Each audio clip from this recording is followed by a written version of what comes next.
दोस्तों इंडिया और China compete कर रहे हैं और चाइना का ऑब्जेक्टिव रहा है कि कैसे वो भारत के इन्फ्लुएंस को कम कर दे, चाहे साउथ एशिया का रीजन हो, चाहे मिडिल ईस्ट का रीजन हो, चाहे अफ्रीकन कॉन्टिनेंट हो या फिर ग्लोबल साउथ कंट्रीज ही क्यों ना हो। और अगर हम स्पेसिफिकली साउथ एशिया रीजन की बात करें तो यहां पर चाइना ने एक टूल क्रिएट किया है, दैट इज डेब्ट ट्रैप पॉलिसी। डेब्ट ट्रैप पॉलिसी के जरिए चाइना की सोच रही है कि नेपाल में, बांग्लादेश में, श्रीलंका में, पाकिस्तान में, यहां पर चाइना कुछ प्रोजेक्ट्स पर इन्वेस्ट करे, वो प्रोजेक्ट्स बहुत ज़्यादा फीजिबल ना रहे, जिसके बाद चाइना जो है इन कंट्रीज़ के स्ट्रैटेजिक लोकेशंस पर कैप्चर कर ले और इंडिया पर प्रेशर डाल सके।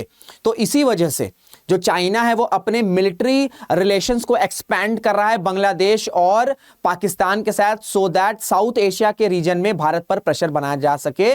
तो ये जो मिलिट्री रिलेशंस हैं पाकिस्तान, चाइना और बांग्लादेश के, कैसे वो भारत को इंपैक्ट कर सकते हैं और कैसे भारत की एयर पावर जो है वो इतनी ज़्यादा सुपीरियर हो चुकी है और आने वाले टाइम में होगी कि वो आराम से पाकिस्तान और बांग्लादेश को काउंटर कर सकती है। ये सारी चीजें आज हम इस एक वीडियो में समझने की कोशिश करेंगे। नमस्कार दोस्तों, मेरा नाम Rishabh Singh and you are watching current affairs part by 247। इसी तरीके के एनालिसिस आपको चैनल पर मिलती है तो चैनल को सब्सक्राइब जरूर कर लीजिएगा। China expand military ties with Pakistan and Bangladesh, और मैंने आपको बताया है कि चाइना का जो ऑब्जेक्टिव रहा है वो ये रहा है कि डेब्ट ट्रैप पॉलिसी के जरिए हम श्रीलंका में, पाकिस्तान में, बांग्लादेश में ऐसे कुछ प्रोजेक्ट्स पर, जैसे हम्बनटोटा, श्रीलंका का हम्बनटोटा पोर्ट जो है वो एक एग्जांपल है, परफेक्ट एग्जांपल है चाइना की डेब्ट ट्रैप पॉलिसी का। अगर हम हम्बनटोटा पोर्ट की लोकेशन को देखें तो बड़ा स्ट्रैटेजिकली लोकेटेड है हम्बनटोटा पोर्ट इंडियन ओशन के रीजन में, जहां पर भारत के ऑयल इंपोर्ट्स मोर देन 60 से 70 ऑयल इंपोर्ट्स जो है नॉर्दर्न इंडियन ओशन का रूट से भारत पहुंचते हैं। तो ऐसी लोकेशन पर अगर चाइना का प्रेजेंस आ जाएगा तो अल्टीमेटली भारत पर प्रेशर आ सकता है। तो हम्बनटोटा पोर्ट पर इन्वेस्ट किया, वो हम्बनटोटा प्रोजेक्ट जो है बना, वो फिजिबल नहीं रहा। अब चाइना ने कहा कि भैया हमने तो पैसे लगाए, हमने आपको लोन दी, हमको रिटर्न दो। श्रीलंका ने बोला हमको इस प्रोजेक्ट से पैसा मिला ही नहीं तो हम आपको कैसे रिटर्न देंगे। इसके बदले क्या किया चाइना ने, उन्होंने बोला कि आप हमें काम करो, लीज के लिए दे दो, 99 ईयर्स हमें लीज पर दे दो हम्बनटोटा पोर्ट, और हम आपसे पैसा नहीं लेंगे और हम अपने हिसाब से अपने पैसे को निकाल लेंगे जैसे हमें ऑपरेट करना है। तो ये होता है डेब्ट ट्रैप पॉलिसी। डेब्ट ट्रैप पॉलिसी के जरिए ही चाइना जो है वो श्रीलंका, पाकिस्तान और बांग्लादेश समेत इन रीजन्स में, इवन नेपाल में भी अपना इन्फ्लुएंस जो है वो तेजी से बढ़ा रहा है। लेकिन ये है कि अब चाइना की डेब्ट ट्रैप पॉलिसी के बारे में जो छोटे देश हैं, चाहे हम श्रीलंका की बात कर लें, दूसरे देशों की बात कर लें, उनके में अब ये रियलाइजेशन आ रही है कि अगर हम चाइना के साथ लोन लेंगे तो हमारी कंट्री में इकोनॉमिक क्राइसिस आएंगे, इन्फ्लेशन के क्राइसिस आएंगे और अल्टीमेटली उस सरकार को ही नुकसान होने वाला है। तो ये चीजें रियलाइजेशन हो रही। एग्जाम्पल अभी जो श्रीलंका के नए प्रेसिडेंट है वो भारत आए और वो रियलाइजेशन दिखा रहा है कि कैसे अब जो है श्रीलंका भारत के साथ अपने रिलेशंस को डेवलप करना चाहता है कंपेयर टू चाइना। देखिए, अगर हम चाइना की मिलिट्री इन्फ्लुएंस की बात करें साउथ एशिया में, तो उसके पहले तो उसका सिर्फ पाकिस्तान था। साउथ एशिया में अच्छे रिलेशंस पाकिस्तान के साथ थे, लेकिन जब से ये नई इंटरिम गवर्नमेंट बनी बांग्लादेश में जो कि एंटी इंडिया स्टांस रखती है, तो अब चाइना ये सोच रहा है कि बांग्लादेश के साथ भी हम अपने रिलेशंस को डेवलप कर सकते हैं, मिलिट्री रिलेशंस को डेवलप कर सकते हैं और अपना इन्फ्लुएंस साउथ एशिया में और बढ़ा सकते हैं।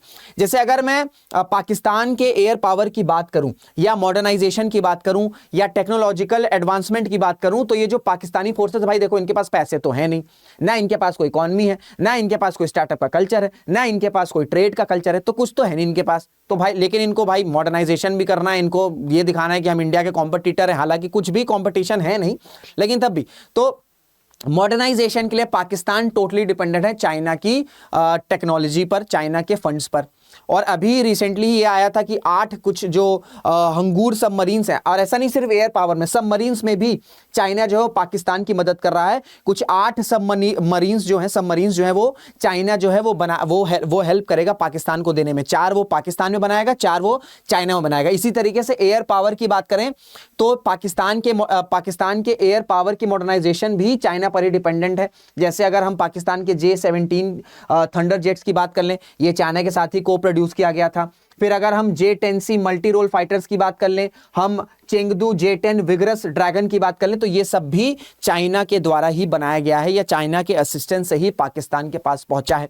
तो पाकिस्तान जो अपना एयर पावर या अपनी सबमरीन पावर को जो बढ़ा रहा है, जो एडवांसमेंट कर रहा है, वो सिर्फ और सिर्फ चाइना के बदौलत कर रहा है। देखिए कितनी बड़ी आयरनी है कि ये देश, एक ऐसा देश जिसके पास कोई इकॉनमी नहीं है, इन्फ्लेशन लगा हुआ है, ठीक है, एजुकेशन नहीं है, अजीब सी इनकी एक वॉलेटाइल सिचुएशन बनी हुई है, ठीक है, इनकी जो जनता है वहां पर एक्सट्रीमिज्म आ गया, उसके बावजूद भी ये इस तरीके से मॉडर्नाइजेशन कर रहे हैं। एक स्ट्रांग देश होता है जैसे यूएसए भारत है, वो अपनी इकोनॉमी के बदौलत ही अपने हथियारों को, अपने डिफेंस सिस्टम को मॉडर्नाइज कर रहा है। लेकिन एक ये पाकिस्तान है, ये किससे अपने मॉडर्नाइजेशन करा रहे हैं? ये भैया चाइना की मदद से करा रहे हैं। तो इनका केस ही अलग है, a curious case of Pakistan, बिल्कुल ये अलग से एक अलग ही केस है कि केस स्टडी है पाकिस्तान।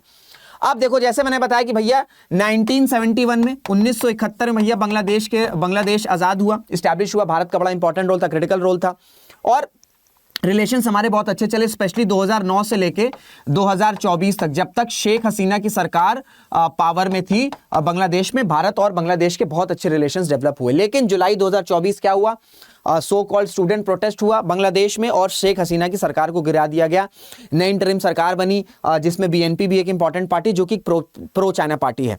तो लगातार हम देख रहे हैं कि एंटी इंडिया स्टांस आ रहा है। इसी वजह से अब हम ये देख रहे हैं कि जो बांग्लादेश है वो भी अपनी एयर पावर के मॉडर्नाइजेशन की तरफ किसको देख रहा है? वो चाइना को देख रहा है। तो जैसे हम J-10C multi role fighters, vigorous dragon की बात कर लें, तो ये चीज अब ये चीज जो है बांग्लादेश भी चाह रहा है कि चाइना के साथ कोऑपरेट करके हम डेवलप कर सके। तो इन सब तरीकों से चाइना जो है वो साउथ एशिया में अपना इन्फ्लुएंस बढ़ा रहा है, क्योंकि चाइना को ये पता है कि साउथ एशिया में ऐसे ऐसे देश हैं, पाकिस्तान, अब बांग्लादेश, जिनकी खुद की कोई इकॉनमी नहीं है, लेकिन इन्हें इंडिया से जो है इन्हें टक्कर लेनी है, इंडिया के अगेंस्ट इन्हें स्टेटमेंट देना है। तो चाइना को समझ में आता है यार यहाँ पे तो अजीब अजीब से देश हैं, तो इनको क्या करना है? इनको यूटिलाइज करना है। चाइना यूटिलाइज करता है अपने फायदा के लिए, ताकि सो दैट भारत पर प्रेशर आ सके। अब भाई सीपेक का प्रोजेक्ट है, ठीक है, चाइना पाकिस्तान इकोनॉमिक कॉरिडोर, ये साल 2015 में लॉन्च हुआ। पाकिस्तान की जो जनता वो खुशियां मना रही थी कि अब तो हम भी सुपर पावर बनेंगे, अब तो हम भी इकोनॉमिक पावर बनने वाले हैं। क्या हुआ? एक भी प्रोजेक्ट नहीं बना, ठीक है, कुछ भी फायदा नहीं हुआ। पाकिस्तान की स्थिति बल्कि और खराब हो गई। पहले तो डॉलर वगैरह आ जाते थे यूएसए से, अब तो वो भी नहीं आ रहे। तो ये इनको समझना होगा, बांग्लादेश को, पाकिस्तान को, नेपाल को, श्रीलंका को रियलाइजेशन हो गया है, ठीक है, हो रहा है।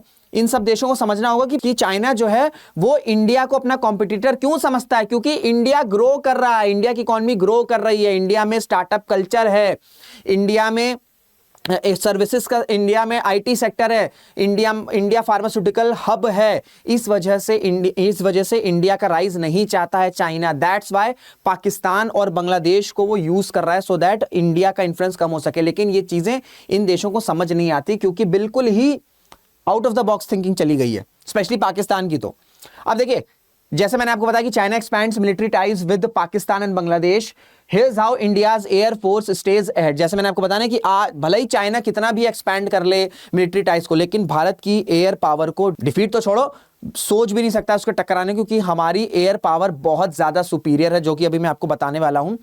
आप सबको पता है कि भारत के थिंक टैंक को पता है कि भैया चाइना, पाकिस्तान हमारे लिए एक बड़ा थ्रेट है। और अब जो है बांग्लादेश भी आने वाले टाइम में, अगर स्थिति वहां पर यही इंटरिम गवर्नमेंट रही, तो उनके साथ भी हमारे रिलेशंस खराब होने वाले हैं। इसी वजह से एडवांस ड्रोन्स पर फोकस किया जा रहा है। तेजस मार्क टू इस तरीके की डिफेंस इक्विपमेंट्स को बनाया जा रहा है, सो दैट भारत की एयर पावर सुपीरियर हो सके। प्लस रडार सिस्टम और सर्विलांस पर, ठीक है, रडार सिस्टम और सर्विलांस पर इन्वेस्टमेंट की जा रही है, तो सो दैट कोई भी अगर एनिमी सबमरीन या एनिमी एयरक्राफ्ट आ रहा है तो उसे डिटेक्ट किया जा सके। जैसे क्या, ये जो सबमरीन्स होती है ना, ये ओशियन के विद इन आती हैं, ऐसे एकदम हाय हेलो करते हुए नहीं आती कि हम आ रहे हैं अटैक करने के लिए, ठीक है, ये विद इन दी ओशियंस आती है। तो इनको डिटेक्ट करने के लिए हमें क्या चाहिए? हमें सोफिस्टिकेटेड रडार सिस्टम चाहिए, हमें सोफिस्टिकेटेड सर्विलांस सिस्टम चाहिए। तो उन पर तेजी से इन्वेस्टमेंट हो रही है, सो दैट हम इन्हें डिटेक्ट कर सके एंड अर्ली वार्निंग कैपेबिलिटीज पर काम कर सके। जैसे ही हमें पता चल जाएगा कि भाई यहां से कुछ हरकत हुई है दुश्मन मुल्कों की, तो हम उन्हें टारगेट कर सकते हैं। और यही जो टेक्नोलॉजिकल एज है और जो सुपीरियर फ्लीट है, वो ये बताता है कि भारत का रीजनल डोमिनेंस साउथ एशिया में बरकरार है। चाहे चाइना जो भी कर ले, पाकिस्तान के साथ कर ले, पाकिस्तान के साथ अपने रिलेशंस बढ़ा ले, बांग्लादेश के साथ अपने रिलेशंस बढ़ा ले, लेकिन हमारी जो टेक्नोलॉजिकल एज है और जो सुपीरियर फ्लीट है, वो भारत को एक डोमिनेंस प्रोवाइड करती है साउथ एशिया में।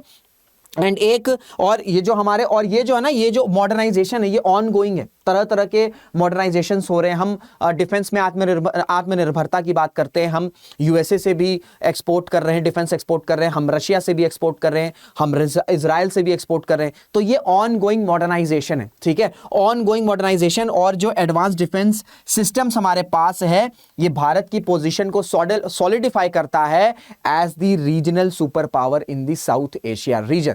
इसी वजह से चाइना जो है आप देख रहे हैं कि छटपटाया हुआ है कि इतने सब, क्योंकि उसको लगा कि पाकिस्तान से यार चीजें बन नहीं रही हैं, तो चलो अब पाकिस्तान के साथ और अग्रेसिवली अपने रिलेशन को एक्सपैंड करते हैं, और अब तो नया साथी आ गया बांग्लादेश, इसको भी अपने ग्रुप में शामिल करते हैं, ठीक है। लेकिन इसके बावजूद भी यह बात सत्य है कि भारत एक रीजनल सुपर पावर है इन साउथ एशिया। क्लियर हो गया।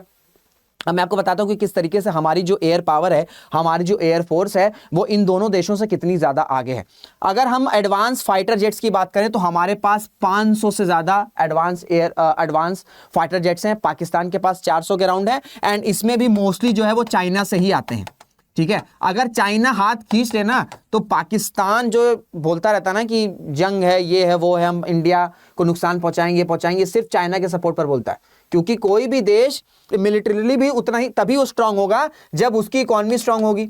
अगर वो देश की इकोनॉमी स्ट्रांग नहीं होगी तो वो ग्रो नहीं करेगा, तो उसकी मिलिट्री भी स्ट्रांग नहीं होगी। लेकिन पाकिस्तान एक क्यूरियस केस है, ना उसकी इकोनॉमी ग्रो कभी हुई, ना वो कभी ग्रो हुआ, लेकिन उनकी मिलिट्री ग्रो होती रही है, ठीक है, मिलिट्री ग्रो होती रही है। क्यों? क्योंकि वो जो डॉलर्स आते थे स्टार्टिंग में, यूएस डॉलर्स, उनसे वो अपनी मिलिट्री पर कर दिए, इन्वेस्ट किया, लोगों के वेलफेयर से कोई मतलब नहीं। और अब जो भी चाइना का प्रोजेक्ट आता है या चाइना से जो असिस्टेंस मिलती है वो भी मिलिट्री ग्रो करती है। इसलिए कहता हूं ना कि Pakistan is a curious case study है।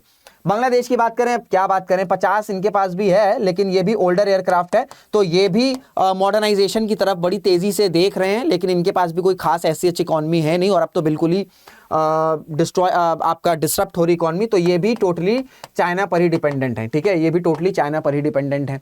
अब जैसे हम की एयरक्राफ्ट की बात करें अपने, तो वी हैव रफाइल, ठीक है, then we have Su-30 MKI, then we have Mirage 2000, and we have हमारा अपना इंडिजीनियस तेजस। तो ये दिखाता है कि हम कैसे अपने डिफेंस इक्विपमेंट्स में डाइवर्सिफाई ला रहे हैं। ऐसा नहीं रफाइल हम फ्रांस से ले रहे हैं, Su-30 MKI हम यूएसए से ले रहे हैं, मिराज 2000 है, तेजस जो है हम खुद बना रहे हैं, ठीक है, ताकि हमारी कल को मैन्युफैक्चरिंग, ठीक है, आने वाले डेकेड्स में हम अपनी मैन्युफैक्चरिंग को भी स्ट्रॉन्ग कर सकें। तो ये दिखाता है कि कैसे हम अपने डिफेंस रिलेशंस को डाइवर्सिफाई कर रहे हैं, और अभी भी डाइवर्सिफाई करने की और ज्यादा जरूरत है। अगर मैं आपसे रफाइल जेट्स की बात करूं तो इसमें आपको ये एक इलेक्ट्रॉनिक वॉरफेयर है, ठीक है, एक इलेक्ट्रॉनिक वॉरफेयर है जो कि पूरी तरीके से गेम चेंजर है भारत के, स्पेशली LAC LOC के अराउंड। फिर अगर हम Su-30 MKI की बात करें तो ये long range air to air और air to ground strike capabilities है इसके पास, एयर टू एयर भी मिसाइल लॉन्च कर सकता है और एयर टू ग्राउंड भी।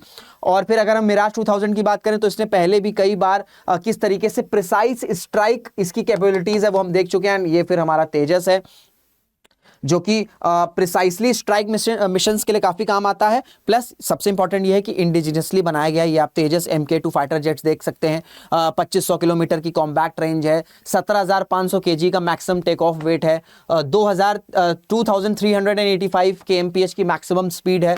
पेलोड कैपेसिटी की बात करें देन वी हैव 6500। ओवरऑल जो बजट बना है इसका जो खर्चा हुआ है 6500 करोड़ हुआ है। 75%, this is the main thing, 75% जो कंटेंट, जो इंडिजिनियस कंटेंट है मीडियम से वेट फाइटर तक में, वो सारा का सारा भारत में बनाया गया है। तो ये बहुत इंपॉर्टेंट पहलू है और ये आपका प्रपोज फिगर्स रहा, ठीक है। तो ये पूरा आपका तेजस का रहा। फिर अगर हम बात करें S-400, ठीक है, S-400 रशिया, इसको हम कैसे भूल सकते हैं, ठीक है, S-400 रशिया, इसको हम कैसे भूल सकते हैं, S-400 रशिया, इसको हम कैसे भूल सकते हैं। फिर आकाश मिसाइल सिस्टम जो कि इंडिजिनियसली डेवलप किया, जैसे तेजस को डेवलप किया हमने वैसे हमने आकाश को डेवलप किया। फिर इसी तरीके से मैंने आपको बताया कि रडार सिस्टम और सर्विलेंस पर भी कंटिन्यूसली इन्वेस्ट कर रहे हैं। एंड अगर हम मिलिट्री बजट्स की भी बात करें तो भारत कितना इन्वेस्ट किया, भारत ने इस बार का जो यूनियन बजट पेश हुआ था, एक तो इंटरिम बजट पेश हुआ था फरवरी में क्योंकि इलेक्शंस था, उसके बाद फुल फ्लेज बजट जो प्रेजेंट हुआ 2024 में, आपसे सवाल भी पूछा जा सकता है कि सबसे ज्यादा मिनिस्ट्री, किस मिनिस्ट्री को सबसे ज्यादा पैसे एलोकेट किए गए थे, तो दैट इज डिफेंस मिनिस्ट्री, ठीक है, डिफेंस मिनिस्ट्री को सबसे ज्यादा पैसे अलॉट किए गए थे इस बार के यूनियन बजट में। तो दैट इज हम $75 बिलियन के अराउंड इन्वेस्ट करते हैं। एंड आने वाले टाइम में ये जो फंडिंग है या जो ये जो पैसा ये बढ़ेगा ही। पाकिस्तान देखें 10 बिलियन और बांग्लादेश का बात करें तो $5 बिलियन, ठीक है। तो ये 5 और आधे और फिर कोई कंपैरिजन ही नहीं है, तो आप देख सकते हैं। और अगर हम ग्लोबल मिलिट्री स्पेंडिंग है वो भी आप देख सकते हैं। देखिए सबसे ज़्यादा कौन इन्वेस्ट करता है, सबसे ज़्यादा यूएसए इन्वेस्ट करता है, फिर चाइना करता है, ठीक है। चाइना के बाद हमारा भारत आ गया है, फिर यूके है, फिर रशिया है, फिर आपका फ्रांस आ गया, जर्मनी, सऊदी, पाकिस्तान आपको यहाँ पे इस लिस्ट में कहीं दिख रहा है, मुझे कहीं नहीं दिख रहा है, आपको भी शायद कहीं नहीं दिख रहा होगा, दूसरे अदर्स में होगा, ठीक है, अदर्स में होगा। तो कोई कंपैरिजन है नहीं, लेकिन हाँ ये चीज़ है कि चाइना जो है अपने जो चाइना जो है ये जो मिलिट्री रिलेशंस को एक्सपैंड कर रहा है, ये भारत के लिए एक थ्रेट तो है और भारत को कंटिन्यूसली अपने मॉडर्नाइजेशन एफर्ट्स पर फोकस करना है।